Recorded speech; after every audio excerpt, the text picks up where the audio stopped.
여러분 안녕하세요. 인문학박람회를 운영하는 문학평론가 오은기입니다. 오늘은 옛 이야기를 읽으며 인문학적 성찰을 하는 시간으로 그림 영재가 지은 백설공주를 살펴보도록 하겠습니다. 이 이야기를 그림책이나 동화로 읽은 사람도 있을 테고 영화나 애니메이션으로 본 사람도 있을 겁니다. 어떻든 상관없습니다. 백설공주가 누군지 몰라도 상관없습니다. 중요한 것은 지금부터 우리가 할 이야기니까요. 백설공주가 누군지 모르는 사람은 인터넷을 검색해 보거나 아니면 책을 찾아 읽어봐도 좋겠지요. 백설공주라는 이름은 눈처럼 하얀 살결과 피처럼 붉은 입술과 검은 머리카락을 가지고 태어난 아이를 가리킵니다. 바느질을 하던 백설공주 엄마가 바늘에 손가락을 찔렸습니다. 손가락에서 나온 피가 눈 위에 떨어졌는데 새하얀 눈에 떨어진 붉은 빗방울이 참 아름다웠나 봅니다. 아이를 낳으면 이런 아이를 낳아야겠다고 왕비는 생각했습니다. 백설공주가 바로 그런 아이였죠. 왕비는 오래 살지 못했습니다. 1년 뒤 왕은 새로운 아내를 맞이했습니다. 백설공주에게 의붓엄마 곧 계모가 생긴 것이죠. 새 왕비는 자존심이 아주 강한 여자였습니다. 자존감과 자존심이 다른 말이라는 걸 알 필요가 있습니다. 자존감은 자기를 존중하는 마음이지요. 여기에는 다른 이를 아끼는 마음도 포함되어 있습니다.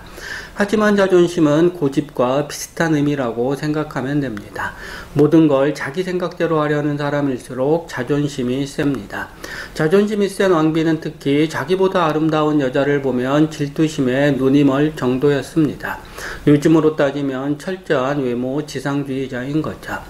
왕비는 마법의 거울에 자기 얼굴을 비추며 항상 물었습니다. 거울아 거울아 벽에 달린 거울아 이 나라에서 누가 제일 예쁘니? 그러면 거울은 왕비님이지요 라고 대답했습니다. 자기가 아름답다고 생각하면 그만이지 왕비는 왜 꼭 거울에게 그걸 물었을까요? 왕비는 남에게 보이기 위해 외모를 가꿉니다. 당연히 바깥 시선에 신경을 쓸 수밖에 없는 것이지요. 외모를 중시하는 왕비가 자기 내면을 들여다볼 줄 알았으면 얼마나 좋았을까요? 왕비는 마법의 거울을 자기 마음으로 생각했습니다. 거울이 하는 말을 철석같이 믿어버린 겁니다. 실제로 마법의 거울은 어떤 경우에도 거짓말을 하지 않는다고 이야기꾼은 씁니다. 거울은 항상 진실만 말하죠. 왕비가 자기 마음을 세심하게 들여다보지 않는 이유는 진실만 말하는 거울이 있어서일 수도 있습니다. 어쨌든 시간이 흘러 백설공주는 7살이 되었고 그 나이에 벌써 백설공주는 왕비의 아름다움을 앞질렀습니다. 어떻게 아느냐고요? 왕비에게는 마법의 거울이 있다는 걸 벌써 잊었나요? 왕비가 어느 날 거울에게 세상에서 누가 가장 예쁘냐고 묻습니다. 거울이 답변합니다. 왕비님도 보기 드문 미인이지만 백설공주는 그보다 1000배는 더 예쁘답니다 라고요. 거울이 왕비와 백설공주가 지닌 외모를 비교해서 말하고 있네요. 가뜩이나 자존심이 강한 왕비는 얼마나 마음이 상했을까요? 거울이 말하는 방식이 마음에 들지 않는다고요? 어쩔 수 없습니다. 마법의 거울은 주인을 따르게 되어 있으니까요. 거울은 왕비가 듣고 싶지 않은 말을 왕비가 말하는 방식으로 이야기한 거라고 생각하면 되겠습니다. 여기서부터 백설공주의 시련이 시작되죠. 거울이 말하지 않았으면 왕비는 아마 백설공주가 어떻게 살든 신경 쓰지 않았을 거예요. 백설공주도 왕궁에서 편하게 살았겠죠. 불행하게도 거울은 백설공주를 입에 올렸습니다. 그것도 왕비보다 더 아름다운 여자는 백설공주라고 말했습니다. 왕비는 자신을 중심으로 이 세상이 돌아가야 한다고 여깁니다. 그러려면 무엇보다 자신보다 아름다운 여자는 이 세상에 없어야 한다는 게 왕비의 생각이지요. 백설공주가 왕비의 그런 생각에 틈을 냅니다. 왕비가 세운 세계가 단번에 무너질 상황이 온 겁니다. 화가 치민 왕비는 사냥꾼을 불러 백설공주를 죽이라고 명령합니다. 죽인 다음 허파화관을 가져오라는 말까지 내뱉는 걸 보면 왕비가 어떤 품성을 지닌 인물인지 알만합니다. 백설공주를 가엾게 여긴 사냥꾼은 백설공주를 살려주고 멧돼지의 허파화관을 왕비에게 가져다 주었습니다. 왕비는 사냥꾼이 가져온 어파간을 백설공주라고 생각하며 먹었습니다. 막장이라고요? 옛 이야기는 언제나 이래요. 아주 나쁜 사람이 있어야 착한 주인공이 더욱더 빛을 내기 때문이죠. 백설공주가 죽지 않았으니 거울이 왕비를 세상에서 가장 아름다운 여자라고 말할 리가 없습니다. 거울이 있는 한 백설공주는 살아도 산 것이 아닌 사람이 되는 것이죠. 왕비는 백설공주가 죽어야 세상에서 가장 아름다운 여자가 됩니다. 왕비에게 백설공주는 아름다움을 다투는 경쟁자인 셈이죠. 물론 이것은 왕비가 하는 생각일 뿐입니다. 백설공주는 이런 생각을 전혀 하지 않으니까요. 의붓 엄마도 엄마인 건 분명한데 그런 엄마가 딸과 외모 경쟁을 한다는 게 우습지 않나요? 자기 마음은 들여다보지 않고 외모만 중시하는 왕비는 이렇게 백설공주를 고통 속으로 내모는 첫 번째 인물, 곧 시선이 되는 것입니다. 거울도 크게 보면 왕비와 다르지 않습니다. 왕비가 세상에서 가장 아름다운 여자라는 욕망에 들떠 있다면 거울은 그런 왕비의 욕망에 기름을 붓는 인물이죠. 거울은 거짓말을 못합니다. 항상 진실을 말하는 게 거울이죠. 실제로 거울은 그냥 우리 모습을 비출 뿐이잖아요. 거울상이 현실과 반대라고는 해도 이 말이 달라지지는 않습니다. 거울에 비친 상을 보고 해석하는 건 인간이니까요. 이리 보면 거울은 왕비가 지닌 또 다른 얼굴이라고 할 수 있습니다. 왕비는 자기 마음속에서 흘러나오는 말을 진실로 착각하고 있는 거죠. 왕비의 마음 깊이 새겨진 두려움의 표상이 거울이라고 표현해도 좋을 겁니다. 거울은 진실을 말한답시고 숲속에 버려진 백설공주가 오두막에서 7 난쟁이와 살고 있다는 걸 왕비에게 이야기합니다. 백설공주가 왕비보다 1000배는 더 아름답다는 말을 하면서요. 거울은 자꾸만 왕비와 백설공주를 막다른 길로 몰고 있습니다. 진실을 말한다는 명분으로 백설공주가 있는 곳을 알려주는 이 거울을 우리는 어떻게 받아들여야 할까요? 왕비만큼이나 거울 또한 백설공주를 고통 속으로 내모는 인물입니다. 왕비와 거울을 한 인물에 내재된 다양한 자아로 봐도 됩니다. 거울이 없으면 왕비는 병사들을 시켜 백설공주가 있는 곳을 찾아냈을 테니까요. 자기 마음을 들여다보지 않는 자존심은 이토록 무서운 겁니다. 자존심이 강한 사람은 오로지 자기 마음이 행복하기만을 바랍니다. 다른 사람의 행복에는 관심이 없는 거죠. 왕비를 보세요. 왕비는 백설공주를 죽이고 세상에서 가장 아름다운 여자가 되려는 욕망만 불태우고 있습니다. 거울은 한편으로 여자를 바라보는 가부장의 시선을 대변하기도 합니다. 무슨 얘기냐고요? 왕비가 의붓딸을 죽이면서까지 가장 아름다운 여자에 집착하는 까닭은 무엇일까요? 그래야 가부장제에서 살아남을 수 있기 때문입니다. 왕비의 힘은 오로지 외모에서 나옵니다. 외모를 인정받으면 왕비는 권력을 행사할 수 있고 외모를 인정받지 못하면 왕비는 골방으로 쫓겨납니다. 왕비가 날이면 날마다 거울을 보며 세상에서 가장 아름다운 여자가 누구냐고 묻는 이유가 무엇이겠습니까? 아름다움이 곧 권력이라는 걸 왕비는 정확히 파악하고 있는 것이죠. 왕비는 거울을 보며 자기 외모를 점검하고 거울은 끊임없이 왕비를 외모가 으뜸이 되는 세상 속으로 내몹니다. 왕비가 있기 이전에 거울이 먼저 있습니다. 왕비가 거울에게 질문을 하는 게 아니라 거울이 왕비로 하여금 끊임없이 질문을 하게 만듭니다. 요컨대 거울은 왕비를 헤어나오기 힘든 두려움 속으로 빠뜨립니다. 자기보다 아름다운 여자가 있으면 어떻게 하는 두려운 말입니다.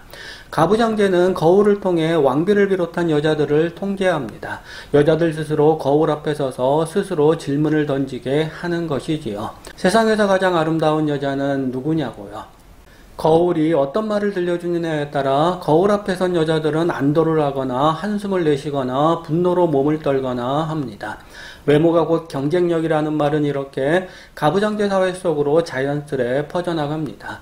여자들 저마다 자기 마음 깊은 곳에 거울을 들여놓고 왕비처럼 날마다 묻습니다. 자기가 얼마나 아름다운 여인인가를요. 가부장제는 거울이 만들어지는 이 과정을 쏙 감추고는 외모가 마치 여자들 스스로 선택한 사회적 무기인 듯 얘기합니다. 자동인형을 만들어 놓고 자동인형이 스스로 자기가 갈 길을 선택한다고 선전하는 격이지요. 가부장제에서 살아남으려는 여자들은 거울의 시선을 내면화할 수밖에 없는 것입니다. 왕비가 거울보다 상전이 아니냐고 물을 수도 있습니다. 과연 그럴까요? 거울은 왕비를 조정할 수 있지만 왕비는 결코 거울을 조정할 수 없습니다. 거울은 진실을 말한답시고 왕비를 백설공주와 끊임없이 비교하고 대조하지요. 거울 앞에 서는 순간 왕비는 다른 여자의 비교 대상이 되는 겁니다. 누가 비교 기준을 만든 걸까요? 당연히 가부장자 사회를 지배하는 가부장, 곧 남자입니다. 가부장은 아름다움의 기준을 입력시킨 거울 앞에 날마다 여자들을 맞세웁니다. 여자가 여자를 질투하게 만드는 것이지요. 왕비와 백설공주는 이리 보면 가부장이 만든 트랙을 달리는 자동인형에 불과한 겁니다. 왕비나 거울이 백설공주를 죽이려는 세력을 대표한다면 일곱난쟁이는 백설공주를 어떻게든 살리려는 세력에 해당됩니다. 전자를 적대자라고 하고 후자를 조력자라고 하죠. 이야기는 항상 적대자와 조력자를 적절하게 배치합니다.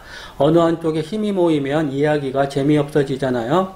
백설공주가 살아있는 걸 안 이상 왕비는 수단과 방법을 가리지 않고 백설공주를 죽이려고 할 겁니다. 일곱난쟁이가 과연 백설공주를 지킬 수 있을까요? 일곱난쟁이가 백설공주를 그냥 받아준 건 아닙니다. 일곱난쟁이는 다 남자이고 밖에서 일을 해야 합니다. 그래서 일곱난쟁이는 백설공주가 집안 살림을 맡아주길 원합니다. 요리를 하고 잠자리를 보아주고 집안을 깨끗하게 정돈해주면 자기들과 살아도 상관없다고 그들은 말합니다. 세상에 공짜는 없습니다. 공주라고 해도 예외가 아닙니다. 일곱난쟁이와 백설공주가 더불어 사는 걸 보면 백설공주가 집안 살림을 참 잘한 모양이네요. 누구든 상황이 되면 무슨 일이라도 하기 마련인가 봅니다. 거울에게 백설공주가 살아있다는 소식을 들은 왕비는 또다시 질투심에 사로잡힙니다. 이제 왕비가 직접 나섭니다. 그녀는 떠돌이 장사꾼으로 변장하고 길을 떠납니다. 일곱난쟁이가 사는 오두막에 도착한 왕비는 집안에 있는 백설공주에게 네이스티를 보라고 소리칩니다. 백설공주가 안에서 보니 여자가 선량해 보입니다. 왕비를 조심하라는 난쟁이들의 당부를 어기고 백설공주는 장사꾼으로 변장한 왕비에게 문을 열어줍니다. 집 안으로 들어간 왕비는 백설공주가 앞에 서자 레이스띠를 허리에 졸라맸습니다. 숨이 막힌 백설공주는 그만 바닥에 쓰러지고 말았습니다. 왕비는 곧바로 집을 나와 도망쳤죠. 해가 저물어 난쟁이들이 집에 돌아와 바닥에 쓰러진 백설공주를 발견했습니다. 깜짝 놀라 살피니 허리를 조이는 네이스띠가 보였습니다. 허리띠를 자르자 백설공주가 숨을 가늘게 내쉬었습니다. 간신히, 정말로 간신히 백설공주는 목숨을 건진 거네요. 백설공주가 죽은 줄 아는 왕비는 거울에게 누가 제일 예쁘냐고 묻습니다. 거울의 대답은 똑같습니다. 살아있는 백설공주가 아름답답니다. 왕비도 미칠 노릇이지만 백설공주도 참 미칠 노릇입니다. 거울이 있는 한 백설공주는 도망갈 곳이 전혀 없습니다.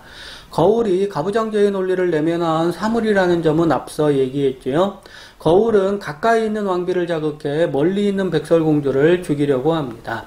여자가 여자를 적으로 삼을수록 가부장제는 더욱더 공고해지니까요. 거울을 깨뜨리지 않는 한 왕비나 백설공주나 자유를 얻을 가능성은 희박한 것입니다. 왕비는 다시 늙은 장사꾼으로 변장해 오두막으로 갑니다. 죽을 위기를 넘긴 백설공주가 모르는 사람을 안에 들일 리 없습니다. 늙은 여자가 백설공주에게 돛빛을 꺼내 보여줍니다. 참 아름다운 빛입니다. 백설공주는 마음이 흔들려 문을 열어줍니다. 죽음보다 강한 욕망에 백설공주도 굴복하고 말았네요. 빛이 백설공주 머리에 닿자 독이 곧바로 몸에 퍼졌습니다. 백설공주는 정신을 잃고 바닥에 쓰러졌습니다. 저녁 때 돌아온 난쟁이들이 백설공주 머리에 꽂힌 빛을 빼내자 죽을 듯 싶었던 백설공주가 다시 정신을 차렸습니다. 두 번째로 죽음의 문턱에서 살아난 셈이네요. 왕비는 백설공주를 죽이려 하고 일곱난쟁이는 백설공주를 어떻게든 살리려고 합니다. 백설공주를 둘러싸고 왕비와 난쟁이들이 싸움을 벌이는 격이네요. 일곱난쟁이가 왜 이리 백설공주를 돕는 걸까요? 집안 살림을 충실히 해주기 때문일까요? 아니면 백설공주의 아름다움에 반한 걸까요? 사실 일곱난쟁이가 없었으면 백설공주는 이미 죽었을 겁니다. 이리 보면 일곱난쟁이는 이 이야기에서는 부재하는 아버지를 상징하는 인물들인지도 모릅니다. 그런데 왜 하필 일곱 난쟁이일까요? 서사적으로 보면 난쟁이는 결핍을 안고 있는 인물입니다. 강력한 힘을 지닌 존재들이 아니라는 얘기죠. 왕비와 비교해보세요. 왕비는 거의 결핍을 모르는 인물입니다. 결핍을 지닌 인물들과 결핍을 거의 느끼지 못하는 인물들이 싸우면 누가 이길까요? 난쟁이들은 왕비와 맞설 생각을 하지 않습니다.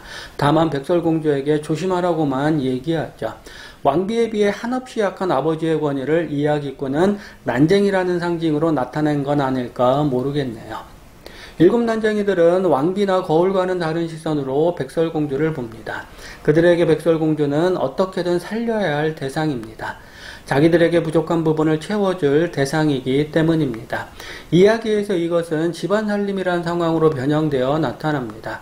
자기 마음을 다스리는 상징으로 집안 살림을 보면 어떨까요? 일곱 난쟁이는 밖에서만 나더니 자기 마음을 들여다볼 일이 거의 없을 거 아니에요? 요건데 일곱 난쟁이는 백설공주를 통해 마음속에 담긴 새로운 세계를 보려고 한 게 아닐까요? 그들이 지향하는 세계는 물론 백설공주가 지닌 맑고 순수한 마음과 이어진 것일 겁니다. 난쟁이들만큼이나 백설공주 또한 결핍을 지닌 인물이잖아요. 백설공주에게는 부족한 게 없다고요? 아닙니다. 백설공주는 제 한 몸 지키기 힘든 소녀일 뿐입니다. 일곱 난쟁이가 없으면 백설공주가 왕비를 피해 어떻게 살아남겠어요? 왕비와 거울이 짝패를 이룬다면 백설공주와 일곱 난쟁이들이 짝패를 이룹니다. 둘이면서 하나인 관계를 형성하는 겁니다. 일곱 난쟁이가 만만치 않다는 걸 안 왕비는 드디어 최후의 수단을 씁니다. 아무도 들어가 본 적이 없는 외딴 비밀의 방에서 왕비는 무서운 독사과를 만듭니다. 백설공주가 이 사과를 먹으면 난쟁이도 더 이상 어찌할 수 없습니다. 백설공주가 먹지 않으면 되지 않느냐고요? 맞습니다. 하지만 백설공주가 이 사과를 먹지 않으면 이야기가 더 이상 전개되지 않습니다. 그래요. 백설공주는 시골 아낙네로 변장한 왕비에게 또 속아 독사과를 먹습니다. 독이 묻지 않은 쪽을 아낙네가 먼저 먹자 안심한 백설공주가 독이 묻은 다른 쪽을 한 입 깨문 거죠. 난쟁이 힘으로는 어찌할 수 없는 독사과를 백설공주에게 먹이고 왕궁으로 돌아온 왕비가 거울에게 묻습니다. 누가 세상에서 제일 예쁘냐고요. 지금은 왕비님이 제일 예쁩니다라고 거울이 대답합니다. 이번에는 거울도 왕비 마음을 헤아려 주네요. 그런데 대답이 조금 이상하지 않나요? 거울이 지금은이라고 말하고 있잖아요. 시간이 흐르면 바뀔 수 있다는 암시가 이 말에 들어 있습니다.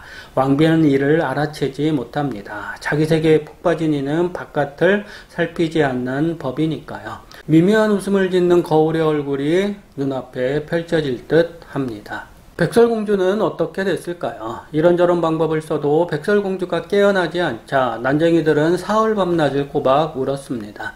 죽은 사람은 땅에 묻어야 하지만 난쟁이들은 차마 백설공주를 땅에 묻지 못했습니다. 죽은 얼굴이 살아있을 때 얼굴과 다르지 않았거든요. 그들은 사방이 훤히 들여다보이는 투명한 유리관을 준비해 그 안에 백설공주를 뉘었습니다. 산꼭대기로 관을 가져가 한 사람씩 관을 짓겠습니다. 오랜 시간이 흘러도 백설공주 몸은 변하지 않고 그대로 있었습니다. 그리고 어느 날 왕자가 드디어 숲속에 나타납니다. 난쟁이네 오두막에서 하룻밤을 묵은 왕자는 다음날 산으로 가서 유리관에 누운 백설공주를 발견합니다. 아름다운 여인이 관 속에 누워 있습니다. 왕자는 난쟁이들에게 원하는 것을 모두 줄 테니 관을 자기에게 달라고 말합니다. 왕자가 진심으로 백설공주를 원한다고 생각한 난쟁이들이 허락합니다. 죽은 여자가 유리관에 누워있다는 걸 왕자가 모를 리 없습니다. 그런데도 그가 굳이 유리관을 가져가는 이유는 무엇일까요?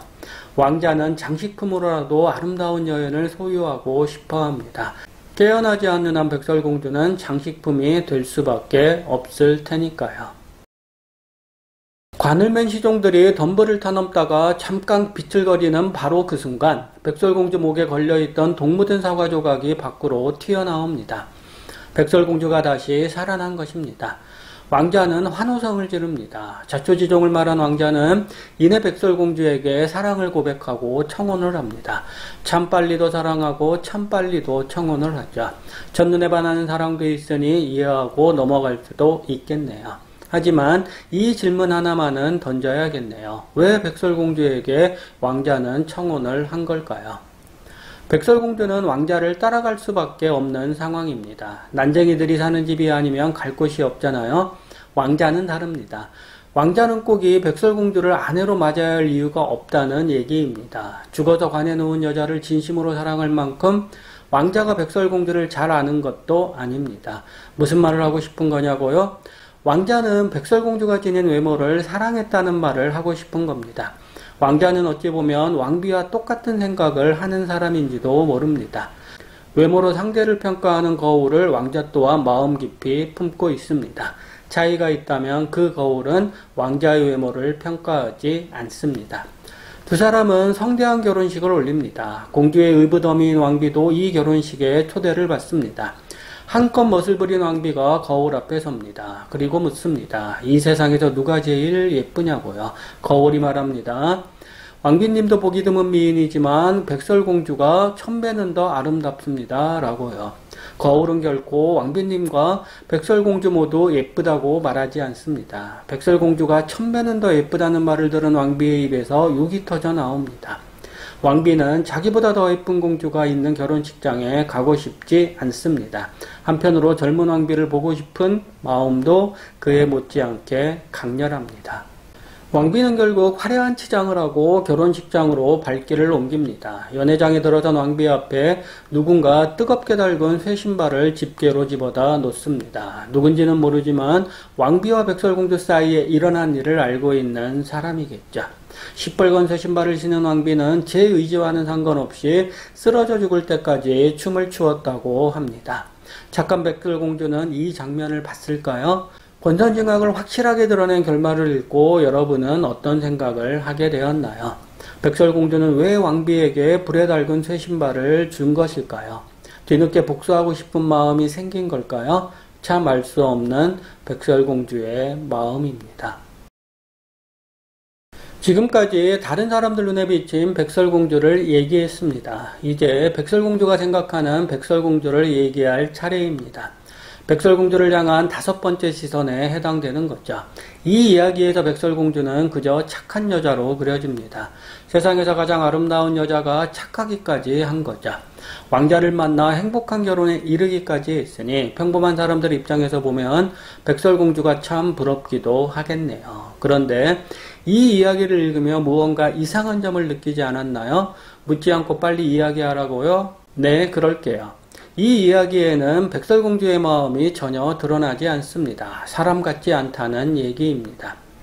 질투심이 강한 왕비가 차라리 사람에 가깝죠.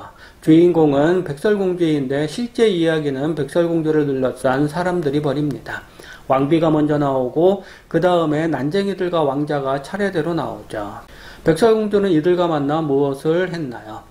왕비에게는 속절없이 내쫓겼고 난쟁이들에게는 보호를 받았으며 왕자에게는 뜨거운 사랑을 받았습니다.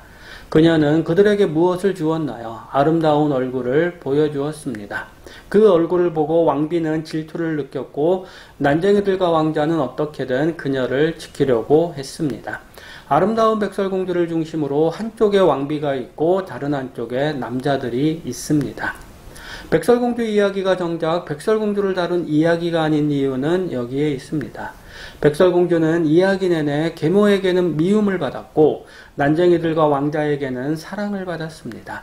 미움과 사랑 사이에서 백설공주는 무엇을 깨달았을까요? 아무것도 없습니다. 7살 백설공주가 왕궁에서 내쫓겨 7 난쟁이가 사는 오두막에 갔을 때나 왕자를 만나 화려한 왕궁으로 들어갔을 때나 백설공주는 한결같이 똑같은 모습을 보입니다. 한마디로 백설공주는 흐르는 시간 속에서 전혀 성장을 하지 못합니다. 자기 마음을 들여다보지 못하는 거죠.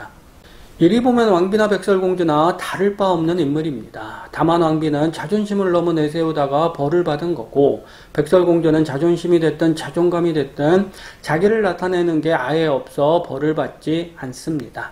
자기 바깥을 내다보지 못하는 백설공주가 왕비처럼 되지 말란 법은 어디에도 없습니다. 왕비가 외모에 왜 이리 신경을 썼을까요? 백설공주를 대하는 왕자를 보면 쉽게 알 수 있습니다. 왕비는 외모가 아름다워야 왕의 사랑을 받을 수 있다고 생각한 겁니다. 왕의 사랑이 곧 왕비한테는 권력을 의미할 테니 왕비는 현실이 어떻게 돌아가는지 정확히 알고 있는 셈입니다. 이에 비한다면 백설공주는 현실에 대해서는 아무것도 모르는 어린아이입니다. 어린아이니 난쟁이들과 왕자의 보호를 받아야겠죠. 난쟁이들이 왜 투명한 유리관에 죽은 백설공주를 눕혔겠습니까? 그들은 아름다움을 진공상태로 만들어버립니다. 시간이 흘러도 썩지 않는 상품으로서의 아름다운 말입니다. 백화점에 진열된 아름다운 물건들을 생각해 보세요. 아름다운 백설공주는 그래서 다시 살아납니다. 살아나서는 젊은 왕비가 됩니다. 계모가 죽은 자리를 차지하는 거죠. 시간이 더 흐르면 백설공주 또한 계모처럼 마법의 거울 앞에 서지 않을까요? 시뻘건 새 신발을 신고 비참하게 죽은 계모를 백설공주는 아마 잊지 못할 것입니다.